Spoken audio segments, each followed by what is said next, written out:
Beep, beep, beep, hey, welcome to the court of the Edijester. How are we all doing? Can't see me mask. I'm going to move. There he is. Right. Okay.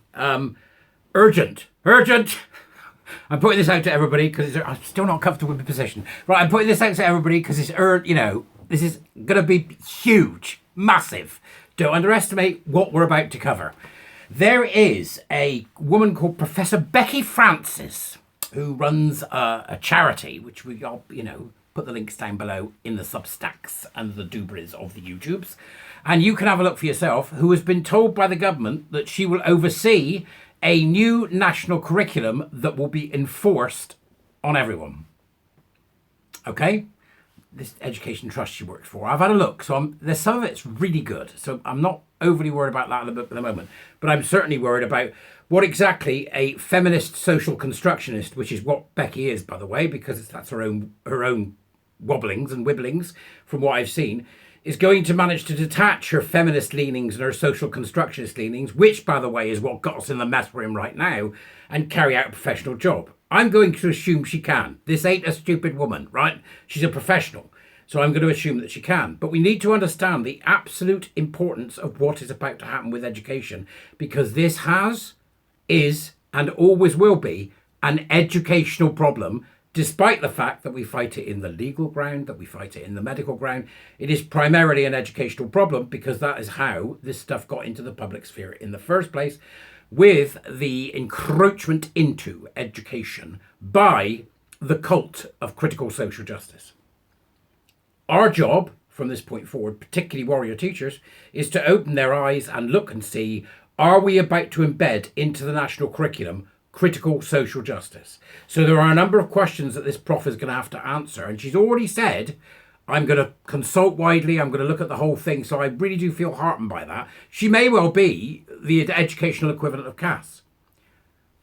I don't think so, but maybe. And if that's the case, then more power to her elbow. However, we are talking about a Labour government and they are by nature control freaks. That's the first thing you've got to understand. We are going to have to avoid this curriculum becoming a method to inject socialist and hard left principles into children in schools. That's what we're going to have to do, and we're going to have to watch very carefully as the consultation unfolds. So there's a number of questions I think we should be asking already. And the first one of those for me is, how, Prof, are you going to keep social emotional learning, critical social justice, the practice of Freirean teaching, and all of the nonsense that comes with it out of a national curriculum? How are you going to do that?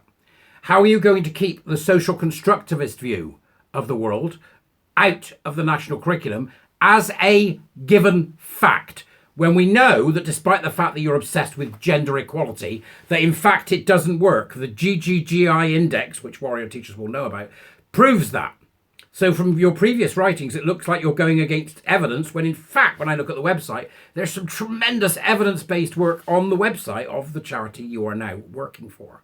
You used to work for UCL, and the department that you work for are quite frankly crackers. So I'm wondering how much you're infected by their thinking. So I'm going to want to see that. Essentially, what I want is a statement of intent from the prof, and I think that's what we should be asking for. How are you going to keep gender identity ideology, queer theory, critical race theory, decolonization, social emotional learning, and all the other rubbish out of the curriculum? How are you going to ensure that well-being and mental health and all the other rubbish that's infecting the school process is kept out? So that education is there to educate, and children are taught to critically think, not to become part of an affinity club, to praise the LGBTQ, to talk about we must be activists, to talk about the green agenda. Right? That's what I want to know. Now, from the point of view of sort of pre-13, that's not my area. I'm going to leave people who are far better at that than I am to wade in on that one. That is not in my area of interest. I know nothing about it, right? So I'm going to shut up about that. I'll leave that to other people. But I do know about child development from a Piagetian and a Rousseauian point of view. And I want to know which percentage of this is going to be Piaget and which percent of it is going to be Rousseau, and which isn't going to be either. Because if you're bringing some newfangled nonsense in, I can tell you now that Socrates knew how to teach people 3,500 years ago, or however long it was. And that still is the same now, because the only constant is human nature. I'm also going to be interested to see what you're going to do about SEN. right? Because we need a really good function for children that have got needs. SEND, I think they call it now. The children have got special needs. But you are going to have to do that without affecting the meritocratic nature of what we need from schools in order to identify the best and ensure that they grow to be the best, to give the best to the society in which they will function. How are you going to square that circle? So there is a lot of foundational questions that I think we have to ask here. I put some tweets up, but I'm really interested to hear from you. So please do say in the comments, what do you think we need to ask the Prof? Because Safe Schools Alliance, No Secret Lesson Plans, Transgender Trend, Our Duty, all those groups that are doing fantastic work, Sex Matters, the Gay Men's Network, this is it. This is where the rubber really meets the road, because if Labour is able to embed a compulsory national curriculum which does not eradicate the emotionalisation, the infantilisation of children, and eradicate the adultisation of children through sexuality and through activist education such as the Green Agenda or trans or whatever it may be, if they manage to get that in, it's game over. This is where the rubber hits the road. We're going to need a huge collaborative effort to ensure that we hold the good Prof's feet to the fire, which I'm sure she's more than ready for. This is a professional woman, for God's sake. So you let me know what you think, because that's what I'm now concerned about. Because if they are able to get any of this into the national curriculum, it will take 100 years to get the damn stuff out again. That's going to be the problem, because it will be 5-10 years of Labour or whatever it's going to be. By that time, we'll have a generation of children who are just as infected as the teachers who currently teach in weird, wacky ways about weird, wacky things because they think the kids are their friends. I'm also interested to find out how she's going to do the following. Get mental health, well-being, and all that nonsense out of schools.